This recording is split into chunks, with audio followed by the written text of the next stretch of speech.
Olá pessoal, sejam todos bem-vindos.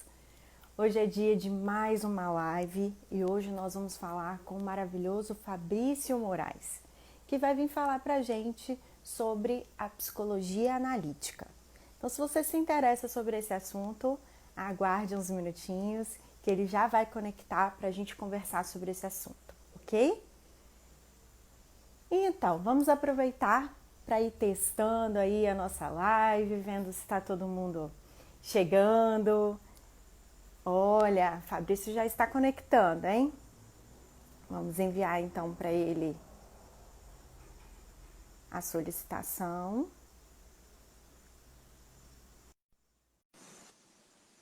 Sejam todos bem-vindos. Em alguns minutinhos vamos estar falando com o Fabrício, ok? Olá, Fabrício! Olá, Boa boa tarde, tarde. Pamela. Tudo bom? Tudo tranquilo? Que joia! Muito obrigada por ter participado aqui do nosso, topado participar desse momento para a gente falar um pouquinho sobre psicologia analítica. Então, queria começar, Fabrício, pedindo para você se apresentar para a gente, contar um pouquinho da sua história dentro da psicologia analítica e outros caminhos que você tenha seguido, né, ao longo da sua trajetória. Perfeito.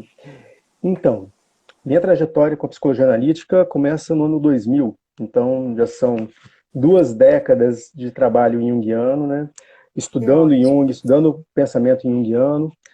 Nesse percurso, né, desde que eu comecei a estudar antes de formar, eu formei em 2003, e posteriormente fiz especialização em teoria e prática junguiana. A gente vem trabalhando sempre com grupos de estudo. Em 2010, eu criei um blog, né, que era o Jung no Espírito Santo, que se mantém até hoje. A gente retomou recentemente o blog e também com o CEPAS, que é o Centro de Psicologia Analítica do Espírito Santo, que a gente trabalha com formação, com cursos e grupos de estudo também. Então, esse meu percurso, né, dessas 2 décadas, né, desde da UFES, e a gente vem trabalhando. Que legal, muito bom. Ou seja, você é uma referência em psicologia analítica aqui no estado, né? Para quem não conhece, gente, conheçam o trabalho do Fabrício, que é realmente sensacional, né? Então vamos aproveitar para a gente começar então falando agora mais sobre a psicologia analítica. O que você pode contar para a gente, Fabrício, sobre a psicologia? O que é psicologia analítica? A psicologia analítica, ela começa com o trabalho do Jung. E aí Uhum, eu sempre reforço isso. Começa com o Jung, mas não para no Jung. Então, uhum, começando então pelo Jung. O Jung, ele foi um psiquiatra suíço que trabalhou por um período de cerca de 5 a 7 anos com Freud. E essa colaboração deles, né, foi algo bem profícuo no período. E com a separação, o Jung nomeou o pensamento dele como psicologia analítica. E aí ele veio ser a segunda grande dissidência da psicanálise. Muitas vezes mistura-se um pouco a psicologia analítica, ela deriva da psicanálise. Na verdade, a psicologia analítica tem um encontro com a psicanálise, porque muito do que Jung já trabalhava, uhum, só para frisar, né, o Jung ele trabalhou com a equipe do Eugen Bleuler, que foi o responsável pela é, redefinição da demência precoce para a esquizofrenia. Ele tinha vários trabalhos pessoais com a teoria dos complexos, então ele já vinha com um percurso e que foi, obviamente, assim, enriquecido com a colaboração com a psicanálise. E uhum. posteriormente o Jung ele trabalhou mais, ele morreu em 61, né? Então entre 1914 até 1961 ele produziu intensamente. Uhum. Inclusive o último trabalho que ele publicou, que ele escreveu, ele concluiu uma semana antes de morrer. Então, que é do livro do Homem e seus Símbolos. Então, Uhum. nesse percurso, o Jung ele teve muitos contatos que foram enriquecendo a psicologia analítica, tanto se aproximando. com estudos simbólicos, que seriam estudos voltados para a alquimia, que traz um aspecto que às vezes é meio confuso para a gente entender, que fala, na verdade, de como que a psique ela vem se manifestando ao longo dos séculos, né? E aí a gente precisa amplificar. Quando a gente vai pensar em contos de fadas, quando a gente vai pensar na mitologia, elas falam são expressões da psique que a gente encontra também no dia a dia. Em sonhos de pacientes, que um dos aspectos do pensamento junguiano é também trabalhar com sonhos. Então, a produção do Jung, ele entrou muito por esse aspecto de compreender esses padrões humanos, esses padrões que desde sempre estruturaram a nossa psique, e como que vai sendo visto no dia a dia. Tanto que o Jung, basicamente, né, foram cerca de 60 anos de atividade clínica. Então, isso começando com pacientes psicóticos e posteriormente trabalhando mais com pessoas na metade da vida. Que aí a gente fala da crise da meia-idade, da crise de individuação, que foi o público que Jung trabalhou de uma forma mais intensa e presente. Assim. Então, esses estudos foram dando forma ao pensamento da psicologia analítica. Que aí tem um dado que é interessante. O Jung, ele separava o que era a teoria da prática. Então, muitas vezes, quando você vai pegar o iniciante que vai começar a estudar os textos do Jung, ele não vai encontrar direcionamentos. Você vai fazer dessa forma. Não. Porque ele separava a prática. Então, por isso que, como eu falei, o pensamento junguiano ele começa com Jung e vem se desenvolvendo também no meio das técnicas. O Jung ele tinha uma forma de trabalhar que ele focava muito mais numa técnica chamada de imaginação ativa, que era uma técnica onde o indivíduo entrava em contato com o inconsciente, ou seja, ele se permitia entrar em contato com as imagens que emergissem, ou a partir de uma imagem de sonho, ou uma imagem espontânea. E essa técnica era muito característica da forma do Jung trabalhar, assim como a análise de sonhos. Mas também o Jung ele sugeria que os pacientes pintassem, ele sugeria que os pacientes escrevessem. Então havia uma possibilidade terapêutica muito mais ampla, que não estão, vamos dizer assim, codificadas enquanto regras. E aí, como eu falei, posteriormente, hoje no Brasil a gente tem o uso muito frequente da caixa de areia, ou sandplay, que é uma técnica que começou a ser desenvolvida nos anos 50, mas que na década principalmente dos anos 90 para cá, vem se desenvolvendo muito no Brasil. Então, já tinha ouvido falar, mas para uso com crianças, essa para mim é uma novidade, o uso com adultos, que legal. Na verdade, que é interessante porque Sandplay, de fato, começou com crianças. Hoje, você trabalha casais, você trabalha com adultos, você trabalha com casais, você trabalha com família. Então, você trabalha supervisão com o Sandplay. Então, assim, tem uma amplitude muito maior. E aí, às vezes, a gente tem algumas... como você falou, o trabalho com crianças... tem o pensamento junguiano que tem muito no Brasil, que a gente chama de escola clássica, que é uma escola muito mais próxima do pensamento de Zurique, não tinha um enfoque tanto com crianças. Porém, tem todo uma escola junguiana que é chamada desenvolvimentista, que desde a década de 30, com um analista junguiano chamado Michael Fornan,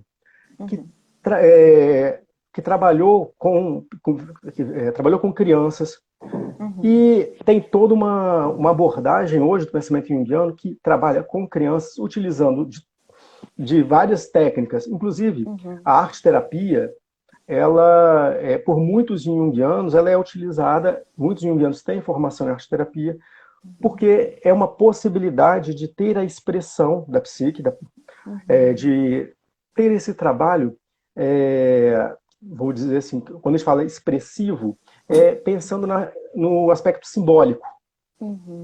E é exatamente essa possibilidade de integrar o que a gente está vivendo com a consciência e unir com esse elemento que é inconsciente, que ainda não tem uma forma propriamente dita a consciência, mas que é carregado de afeto, de intuição.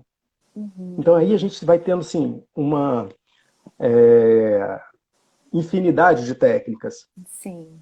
Inclusive, eu mesmo, eu acabei não comentando, eu fiz formação também em hipnose ericksoniana, porque uma das técnicas que é utilizada, que é possível se trabalhar, é também a hipnose.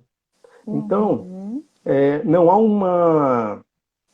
uma restrição teórica. O Jung, ele nunca foi de um fechamento. O pensamento junguiano, se for ser bem rigoroso, ele é um pensamento expansivo. Ele não pode ser fundamentalista, por assim dizer. Então, quando você vai pegar, eu citei a questão do sand play. Quando Dora Kauf, que foi fundadora, que desenvolveu a técnica, ela falou para ele que queria trabalhar com criança, ele sugeriu que ela fosse para a Inglaterra, porque na Inglaterra que tinha esse analista que eu falei, que era o Ford, que trabalhou com Winnicott, que trabalhou com... eles conviveram no mesmo momento, né? Ele era amigo do Winnicott, com Bion. Então, naquele momento, ele expandiu isso também, trazia essas várias formas de pensar a psicologia analítica. Então, quando a gente vai falar de psicologia analítica, a gente está falando tanto de uma diversidade de prática, quanto uma diversidade teórica. Às vezes a gente vai pegar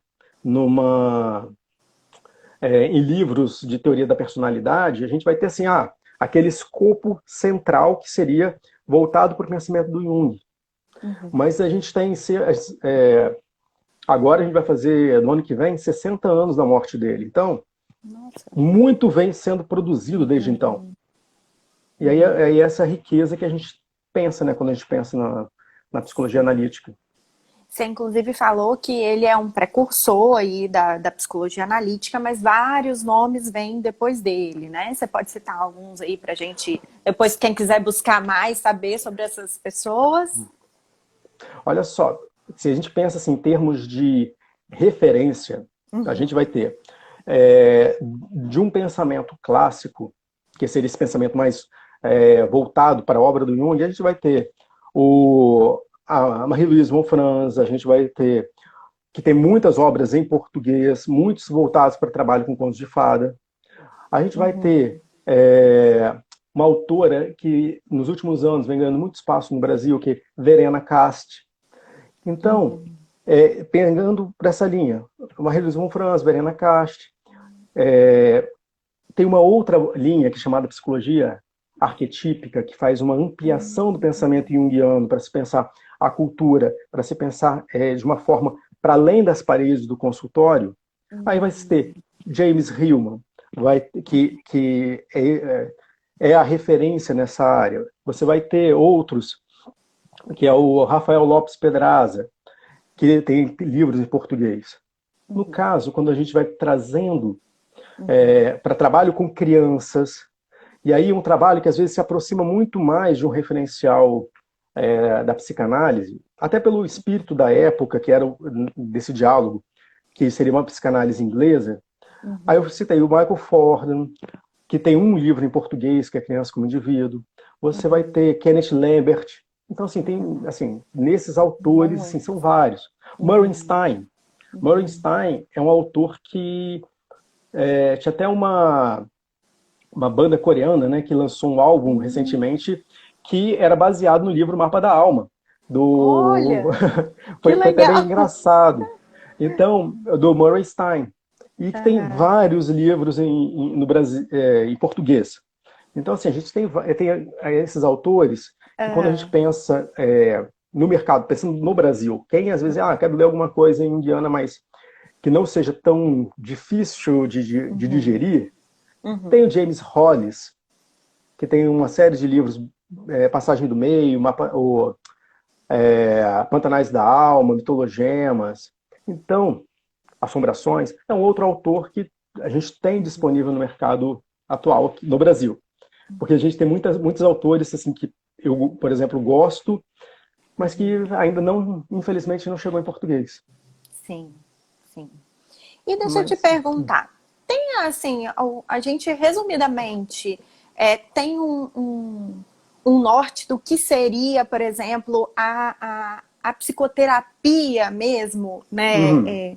O que a gente pode esperar, por exemplo, de uma psicoterapia com a psicologia analítica? Se um paciente for te procurar, o que ele pode esperar dessa psicoterapia? Tem alguma coisa que você possa dizer pra gente? A psicoterapia junguiana, aí a gente colocar assim, primeiro de um aspecto muito mais basal, que assim, vai encontrar no geral. São encontros frente a frente e dialogados. Então, é um processo onde você trabalha com o paciente, você trabalha junto. Então, e geralmente, assim, o tempo é um tempo combinado de 45 minutos, 1 hora, algo girando em torno disso, mas que vai estar essencialmente frente a frente e dialogado, trabalhando essencialmente o que esse paciente vai estar trazendo e qual é o momento, né, de vida dele. Porque tem um conceito, que seria um conceito que fundamenta todo o pensamento clínico junguiano, que é processo de individuação. Ele fala de um processo que a gente pode traduzir, seja como de um amadurecimento interior ou de uma autorrealização, de tornar-se quem se é de fato. Ou seja, de uma honestidade interior e que vai estar sendo construído. E aí a gente vai percebendo tanto essas questões das identificações com as funções sociais, seja das defesas em relação aos elementos históricos passados. Então, vai trazendo essa construção voltado também para essa relação desse indivíduo o mais adequado possível com essa realidade interior dele, se for, aí como eu falei, dependendo do momento de vida, dependendo da situação, porque, por exemplo, quando você vai trabalhar com um adolescente, com um jovem, uma pessoa que está no momento de enfrentar a realidade exterior, o nosso foco ele vai estar direcionado a esse caminho, né? Como que é se adaptar a essa realidade exterior de uma forma sustentável e que não produza, né, negligência também com a realidade interior dele. Então, só que, aí por isso que eu falei, aí a gente está falando de um aspecto mais geral. Por quê? O como vai se trabalhar isso, aí vai depender de cada terapeuta. Por quê? Porque quando a gente pensa, quando eu falei desse processo de individuação para o paciente, onde ele vai ter essa relação de honestidade com ele mesmo, o mesmo vale para o terapeuta. Não dá para a gente utilizar uma técnica comum, ou um protocolo, ou algo geral, porque tem essa verdade, essa realidade que é própria do terapeuta. Alguns profissionais, eles vão se dar muito bem com o sandplay, outros vão se dar muito bem com a arte-terapia, outros com a hipnose, outros com o diálogo, trazendo essas amplificações, utilizando cinema, utilizando séries Netflix. Eu brinco muito que historicamente a gente fala muito do pensamento junguiano associado com mitologia, contos de fada. Só que aí a gente vê porque isso é uma forma de falar do que a pessoa está vivendo nesse momento a partir de um prisma impessoal, um prisma coletivo, um prisma que é próprio humano. Só que se você para pensar, as séries do Netflix, da Amazon, enfim, as séries em geral, elas trazem isso também. Quando você olha os filmes, o cinema, a literatura, você tem toda uma gama de possibilidades para poder possibilitar que o indivíduo, ou esse paciente, ele entre em contato com esse conteúdo de uma forma segura e protegida, às vezes por um terceiro elemento. às vezes, a partir da história de um filme, ele começa a se perceber capaz também de lidar com esses conflitos internos dele. Ou, pensando nessas defesas, né, de diminuir essas defesas e se permitir se relacionar ou se transformar com esse afeto que estava ali presente. Então, nesse sentido, a relação terapêutica, esse campo transferencial, ele vai ser manejado de formas diferentes, seja por técnicas, seja pela postura do terapeuta. E aí você vai vendo, o fato de estar diante da pessoa, o fato de estar totalmente exposto para a pessoa, faz com que ela também perceba esses outros detalhes que são inconscientes. Então a gente vai ter sempre uma relação que ela é parcialmente consciente, parcialmente inconsciente. E que aí as coisas emergem e acontecem.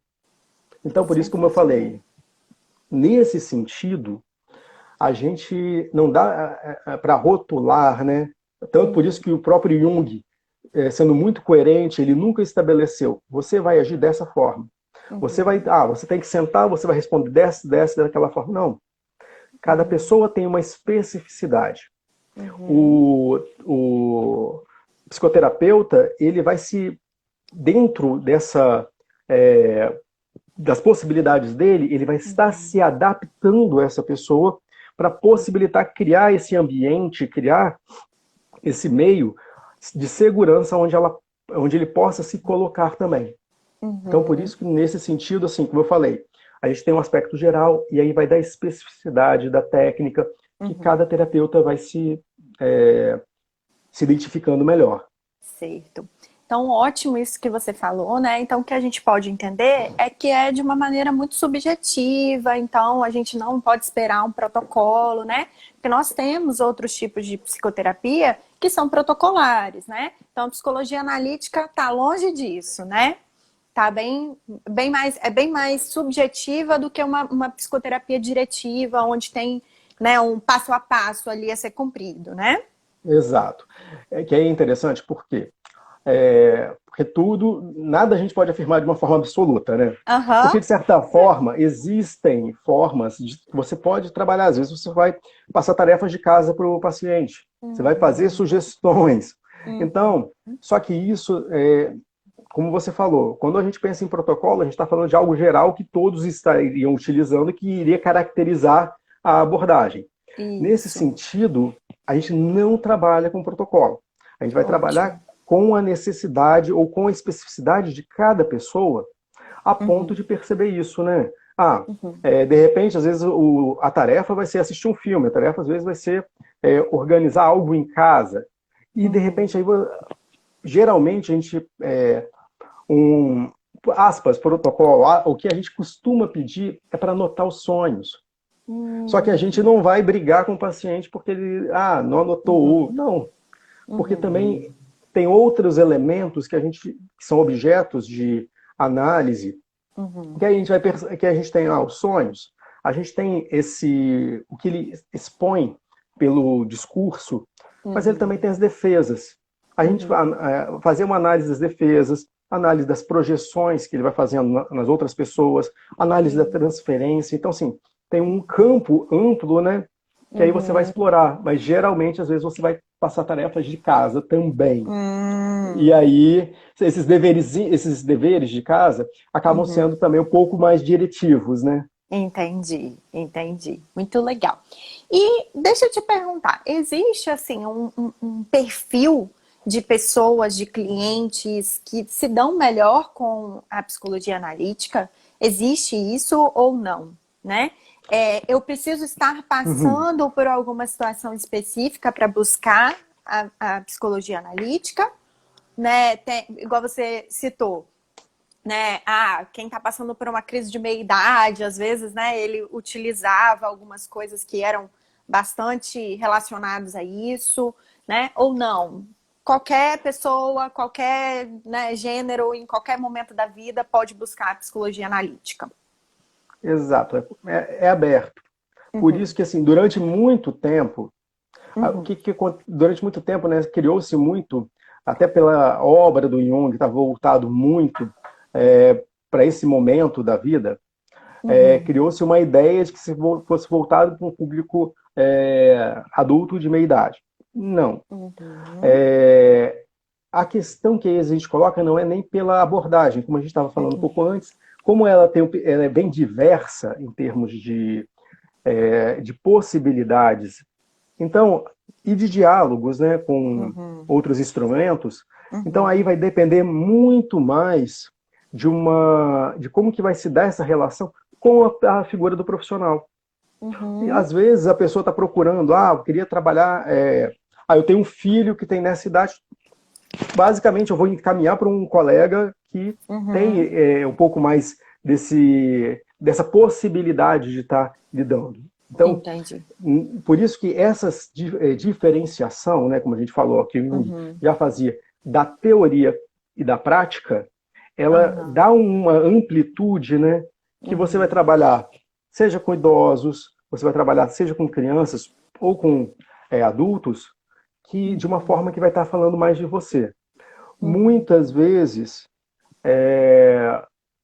também passa pela autocrítica, que é sempre necessária do terapeuta, em perceber qual é o público que ele se identifica mais, qual é o público que ele teria uma possibilidade melhor de atender.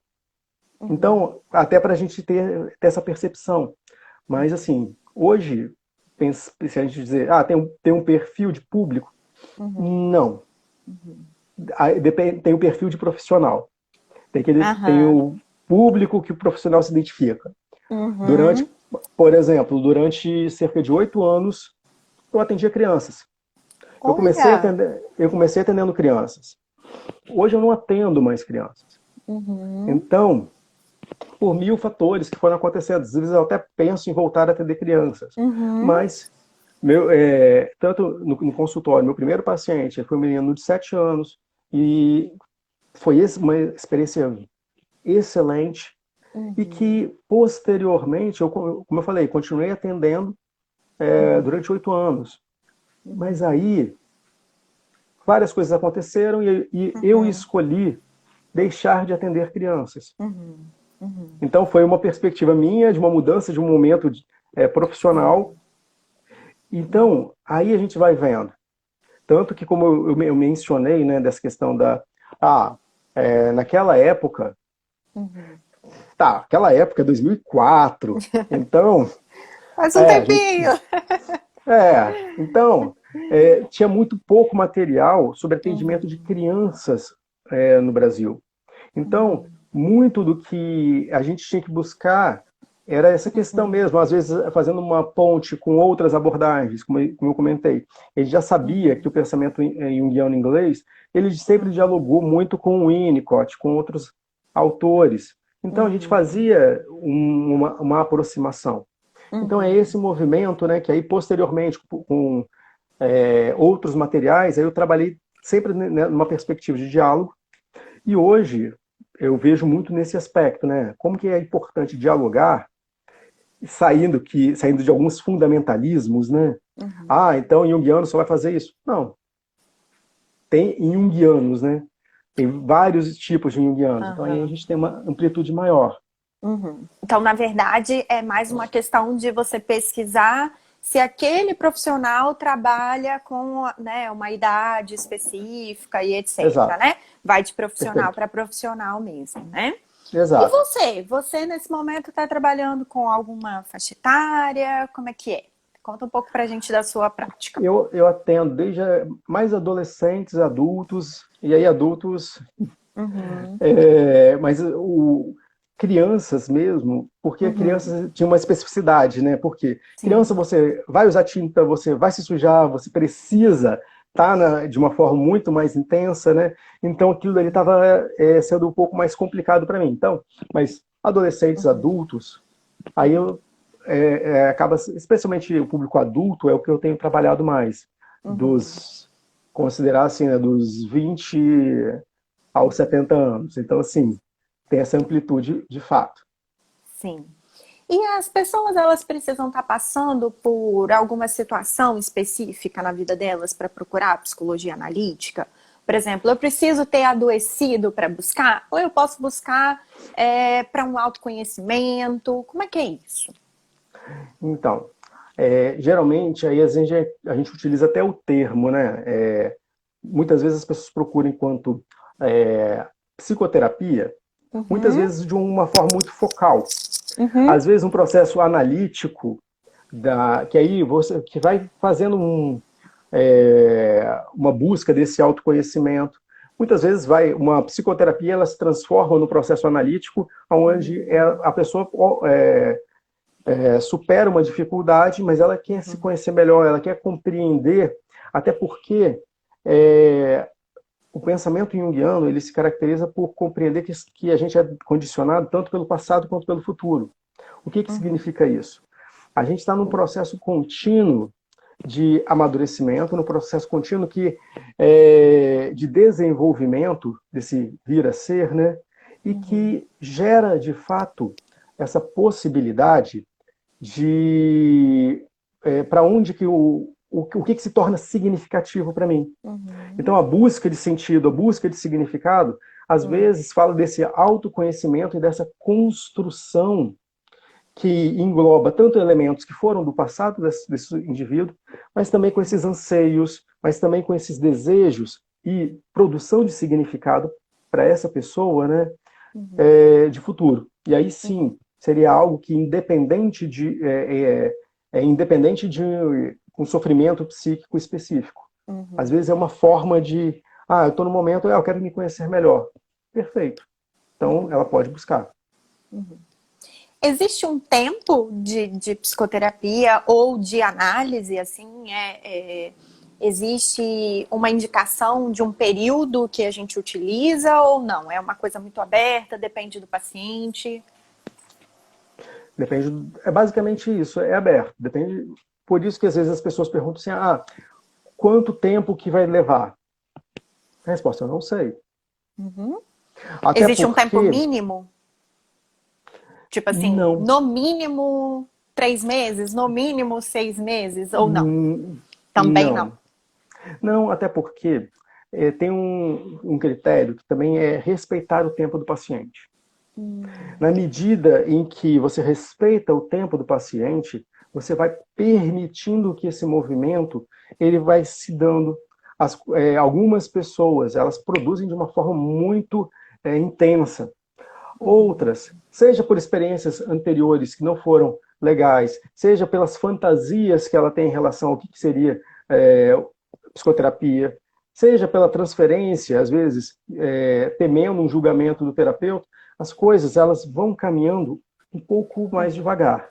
uhum, Então, só que aí até como a gente comentou um pouco antes, essa construção desse ambiente seguro, esse ambiente propício, uhum, que às vezes a gente utiliza esse espaço protegido, como na linguagem, a gente usa um termo grego que era o temenos.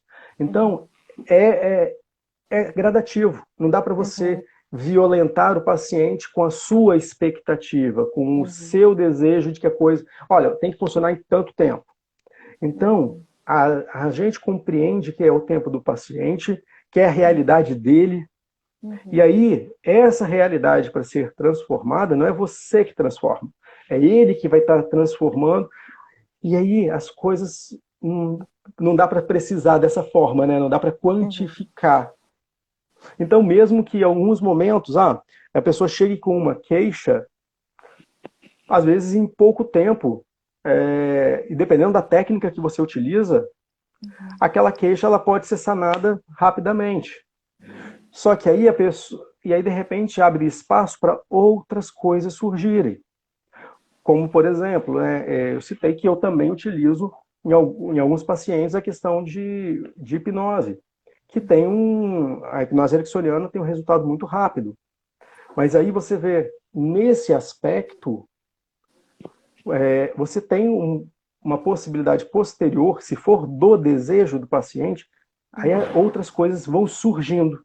Então, por isso que não como eu falei, né, a gente é muito respeitoso com o tempo do paciente, com o uhum, processo dele, até para não atrapalhar. uhum. Estou perguntando isso, né? Porque muitas vezes as pessoas chegam com essa dúvida, né? Do tipo, se eu quiser ir lá e tratar só um problema específico, né? Eu posso ficar só 6 meses na terapia e tudo bem, né? Então, pelo que eu entendi, pode ser, depende do desejo do próprio paciente, do cliente. É isso? Exato. Não tem, hoje, até pelo momento que a gente vive, histórico, a gente não tem, a gente tem uma perspectiva que vai se tornando focal, né? A pessoa ela traz algo específico que, na verdade, para ela é específico, só que está enraizado com várias outras coisas. Então, às vezes ela quer trabalhar aquilo. O fato dela perceber que tem outras coisas para serem trabalhadas já é algo suficiente se ela optar assim, não, tá ok, mas, não, prefiro dar um tempo. Ok, por quê? Às vezes é perceber que tem o tempo da pessoa, tem esse tempo de amadurecimento, de construção dessa segurança, e que, posteriormente, ela pode retornar e tomar um processo terapêutico mais longo. Só que aí, como a gente falou, a gente toma esse cuidado. Só para você ter uma ideia, tem essa ideia de análises longas. Vários relatos falavam que durante, por exemplo, na década de 30 e 40, análises do Jung às vezes eram de 3 meses, 4 meses. Olha. Então não eram processos tão extensos. Outros pacientes levavam mais tempo. Então, e ele trabalhava com muitos pacientes que iam dos Estados Unidos, iam da Inglaterra para a Suíça, e que ficavam um período relativamente, só podiam ficar um período relativamente curto. Então, às vezes, a gente tem que ter essa percepção, né? Para a gente não impor o nosso desejo ou a nossa expectativa, a nossa vontade ao paciente. Aí a gente vai respeitando esse tempo. Ótimo, sensacional, muito bom. Tem alguma curiosidade da psicologia analítica que você acha que seja interessante colocar para gente? Ou do próprio Jung, ou da sua prática? Curiosidades em geral que você queira expor? É interessante, assim, pensar como que às vezes a gente... a ideia do diálogo, né? Porque às vezes a gente pensa no diálogo, por exemplo, se você pega lá do Jung, todo mundo fica naquela coisa assim, Jung, Freud, aquele rompimento, cara, aquilo lá era a relação deles, ponto. Só que aí, por exemplo, quando a gente vai falar desses diálogos, como eu citei Michael Forden com Winnicott, que eram amigos. Você conhece o Ernest Laurence Rossi, que ele era professor do Instituto Jung fugiu agora, se eu não me engano, de São Francisco, e ele trabalhou com o Milton Erickson. Então, eles escreveram os livros juntos, o Rossi. Então, e várias outras pessoas, quando a gente vai notando esse diálogo, então é interessante, sim, com um ponto, né, que às vezes as pessoas ficam assim, mas eu venho de outra abordagem, eu gosto de trabalhar assim, ok. As coisas elas não são proibidas. Não tem uma coisa... Eu me recordo, tem um livrinho que é muito bacana, que aí é isso para toda... que é chamar, o nome do livro é Ser Terapeuta, que é da Ieda Porchat e do... me fugiu o nome do coautor, que é um livro de entrevistas com analistas.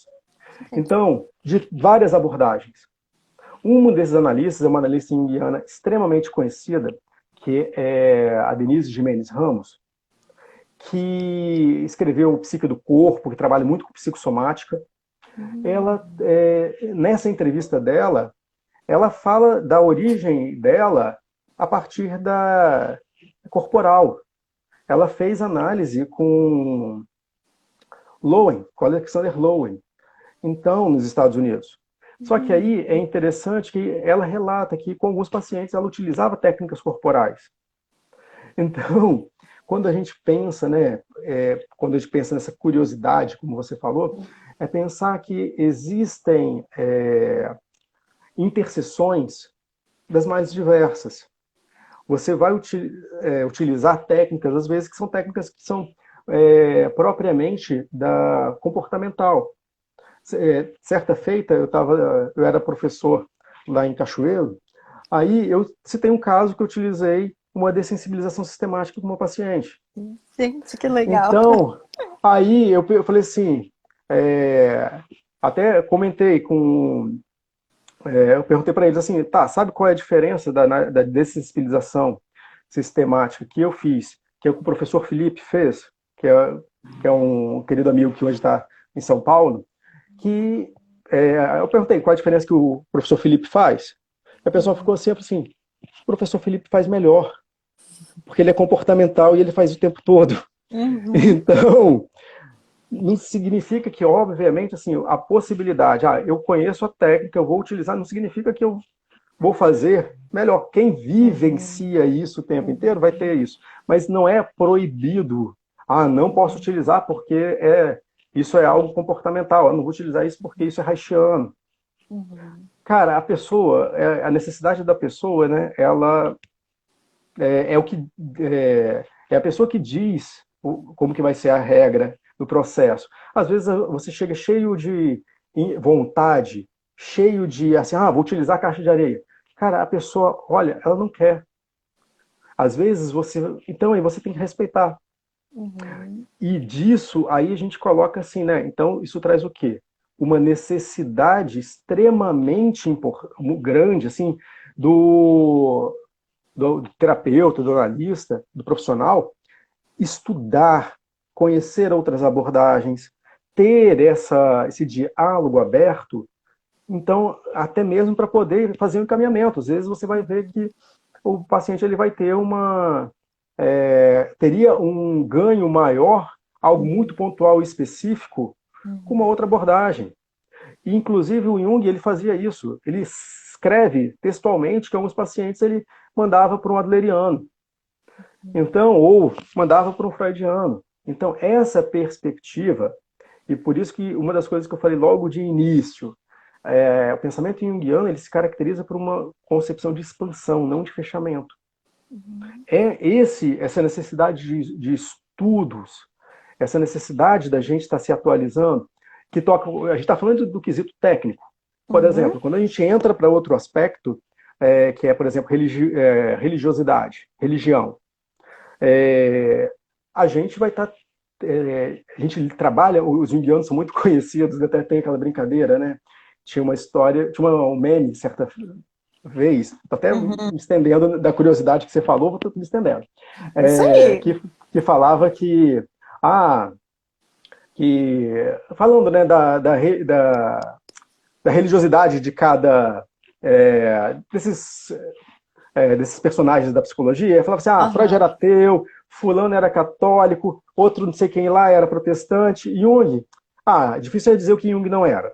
Então, por quê? Muito bom. Exatamente porque a gente acaba estudando as religiões, Uhum. tanto pelo contexto simbólico, mas também para a gente poder falar de forma dentro da realidade do paciente.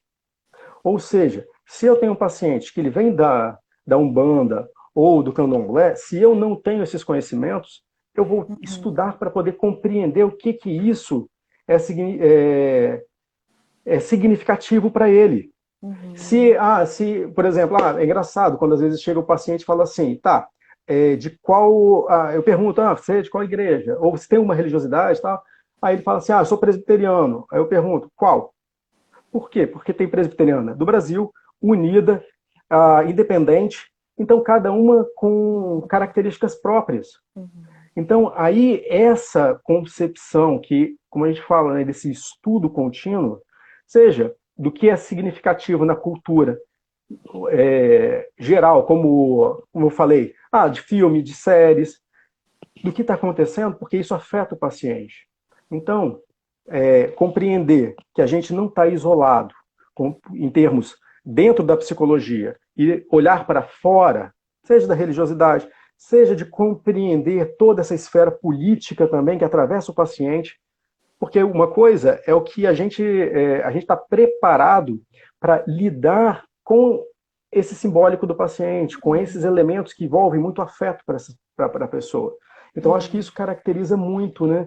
especialmente como eu falei, às vezes a gente tem a graduação em psicologia no Brasil, Uhum. ela se constituiu em uma certa aversão aos movimentos religiosos. Não estou Uhum. dizendo para a pessoa ser religiosa, estou dizendo para ela conhecer os sistemas religiosos, compreender como que as pessoas, elas simplesmente são religiosas. Você não pode evitar isso. Mas esse conhecimento, né, desde Uhum. sempre, ele foi sendo indicado como uma forma de compreender como que a psique se faz. Tem um Uhum. autor, que eu estava até no grupo de estudo recente que a gente está estudando, Uhum. o James Hollis, que ele cita o seguinte, né, que os sistemas religiosos, eles podem ser tanto uma via de expressão quanto de contenção da psique, das experiências psíquicas.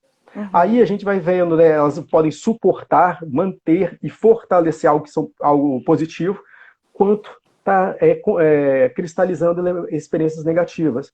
Só que se você Uhum. não conhece esse contexto, Uhum. aí a gente joga tudo fora.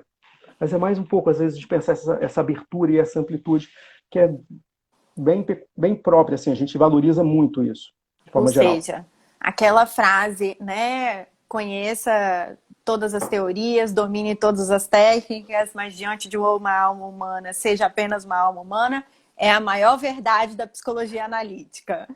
Sim, só que aí, só um parênteses, que é engraçado, Ótimo. que é muito bacana o lance dessa frase, Ah, porque quando a gente pensa no ser uma alma humana, a gente está falando de ter a mesma complexidade, trazer toda a complexidade da alma humana que a outra alma humana traz. Às vezes a gente é mutilado por uma persona de terapeuta, a gente é mutilado, eu só de tal forma como se tivesse colocado um cabresto, né? Só que uhum, aí você vai percebendo, ser uma outra alma humana é não se restringir também diante da outra pessoa. A pessoa tem a uhum, complexidade da alma dela, você vai ter essa complexidade. Aí, uhum. diante desse encontro, algo pode acontecer. Sensacional. Ótimo. Que legal que você falou isso, né? Realmente é um olhar até diferenciado do que a gente vê, né, dessa frase aí. Às vezes a gente tem uma outra leitura e assim, fiquei apaixonada por essa leitura que você deu, é de fato isso mesmo, né? Muito bom. Queria aproveitar para perguntar para você, como é que tem sido os atendimentos, né, a sua prática aí nesse período de pandemia? Porque é uma questão para todos, né? Como é que tem funcionado aí a psicologia analítica no seu, né, na sua experiência dentro da pandemia? Então, eu tive a sorte de já ter começado, eu já fazia atendimentos online antes. Então, assim, aí essa transição foi mais suave. Então, durante muito tempo, às Uhum, vezes a gente traz um pouco dessa dificuldade, né? No sentido uhum, de pensar assim, tem as adaptações das pessoas, mas eu tenho achado extremamente rico, porque a gente uhum, começa a perceber assim, essa possibilidade terapêutica que uhum, não depende também apenas do o meio, ele vai ser o meio verbal, ele vai ser o meio técnico, ele vai ser o meio digital. Só que a uhum, busca que esse indivíduo traz, a uhum, busca que às vezes se dá para sanar o sofrimento psíquico, a busca enquanto ter uma referência de si mesmo, porque a relação com o terapeuta, né, é uma relação que constitui uma referência de si mesmo na vida dele. Se faz independente do meio. Antigamente, né, e é interessante quando o Jung ele tem 3 volumes oficiais de cartas, assim, porque eu costumo brincar, maldade à parte, que quando a gente tem umas maldades à parte, assim, tem 3 volumes que a gente encontra de cartas que seriam uhum, cartas para pessoas menos importantes. Por uhum, quê? Porque você tem cartas para Freud, você tem umas 5 ou 6 coleções de cartas uhum, que foram cartas trocadas com pessoas específicas. uhum, Então, você tem várias cartas para pessoas que não são conhecidas amplamente, né? Como que as pessoas traziam questões para ele e ele respondia de uma forma terapêutica uhum, tão profunda, né, que às vezes você via até o meio da escrita, que a pessoa escrevia e ele respondia, tinha uma importância terapêutica naquele tempo. Lembrando que Jung ele atravessou 2 guerras mundiais. Então, você tinha Verdade. períodos. Às vezes é interessante que a gente para pensar assim: olha, a gente está isolado. Tá, mas a gente está isolado com Wi-Fi. Não Eles é? estavam, eles estavam isolados, ah, tanto na Primeira Guerra quanto na Segunda Guerra, e muitas vezes o que chegava às vezes eram cartas. Então, quando a gente percebe que esse movimento da psique, de você perceber, às vezes na fala do paciente, às vezes você tem uma reação contra-transferencial, que no pensamento junguiano a contra-transferência é uma expressão de onde você é tocado por esse aspecto inconsciente do outro e você começa a perceber algo que não estava propriamente explícito no discurso. Então, essa visão a relação terapêutica ela vai sempre envolver transferência e contra-transferência. Uma não existe sem a outra. Então, nesse aspecto, continua.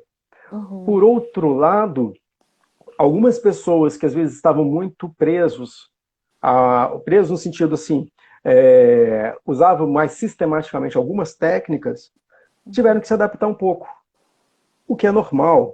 Mas, de forma geral, a relação, como eu falei, uma característica de ser dialogado, isso não se perde, porque isso sempre foi presente, então é algo que já vinha sendo pensado há bastante tempo a terapia online, os junguianos, não no Brasil, mas porque a gente tem um perfil no Brasil que aí não, ou dizer assim, das publicações, as pessoas trabalhavam, mas de uma forma mais discreta. Mas quando você vai buscar na Europa, nos Estados Unidos, você tem, sei lá, desde 2000, 2010, você tinha essa oferta de terapia online sendo realizada por junguianos, sendo disponibilizadas. Mas Que aí eu acho legal. que essa possibilidade, ela, como já é bem dito no dia a dia, veio para ficar, é uma possibilidade. Que legal. Não atende todos os casos? Não atende. Uhum. Mas ela é uma realidade bem-vinda também. Que legal. Bom, queria pedir para você falar, o pessoal que estiver gostando, quiser saber mais sobre psicologia analítica, como é que eles podem te encontrar? Fala aí pra gente os seus canais, onde que as pessoas podem te encontrar, onde você está realizando os seus atendimentos, no online, como é que as pessoas fazem para entrar em contato com você? Então, para entrar em contato comigo, a gente tem o Instagram do Cepais, né? Que é esse do Cepais, Esse. @cepais1. Uhum. Aí a gente tem o nosso site do Cepais, que é o cepais.com.br, e Legal. tem o blog que a gente reativou, que eu havia comentado no início, que é o Jung no Espírito Santo, que tem até textos novos, textos que a gente está repostando ali, que é o psicologiaanalítica.com. Por WhatsApp, que também é possível falar comigo, é 27 99316 6985. Mas você acha também tudo nos outros canais que eu já citei. Então, Ok. e eu atendo em Vitória mesmo, né, na Reta da Penha. Quando Legal. a gente voltar ao presencial, né? Porque Uhum. lá também, no mesmo local que é o CEPAS, né, a sede do CEPAS, a gente trabalha com grupo de estudo presencial, a gente trabalha com grupo é, com os cursos que a gente oferece. Então a gente tem nosso espaço de cursos também. Muito legal, muito obrigada mesmo por tudo. A gente está chegando ao final, gente. Queria agradecer a todos que participaram, principalmente Fabrício. Agradecer muito por você ter topado vir conversar com a gente sobre a psicologia analítica. Foi muito interessante. Eu mesmo descobri várias coisas, novidades, curiosidades que eu não sabia sobre a psicologia analítica. Acho sensacional, né? E acho que todo mundo gostou. O pessoal tá elogiando muito, falou muito bem sobre você, falou que a live tá maravilhosa, que o tema é muito bom, te dando os parabéns. Realmente foi muito legal. Então, muito obrigada pela sua participação. Pessoal, quem tiver dúvidas, quiser conversar um pouquinho mais, né? O Fabrício deixou aí os contatos dele. Mas também nós vamos, quem não conseguiu assistir, pode assistir depois, tanto no meu IGTV quanto no YouTube. O Fabrício também depois, de repente, vai colocar a live aí em outros Sim. lugares para quem precisar. Tá joia? Então, quer Eu, falar mais alguma coisa, Fabrício? Por não, eu só favor. tenho eu só tenho a agradecer o convite e precisando eu estou disponível, tá ok? Joia, muito obrigada. Um abraço e até breve. Quem sabe a gente não faz mais outros bate-papos, viu? Fica muito bom. Tá ótimo. Até mais. Até mais. Tchau, tchau. Tchauzinho. Tchau.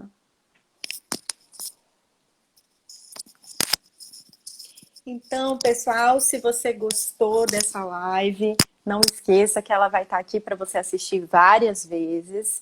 E se você quer saber mais sobre psicologia analítica, procure o Fabrício. Procure também o Instagram do Cepais, que lá tem mais informações.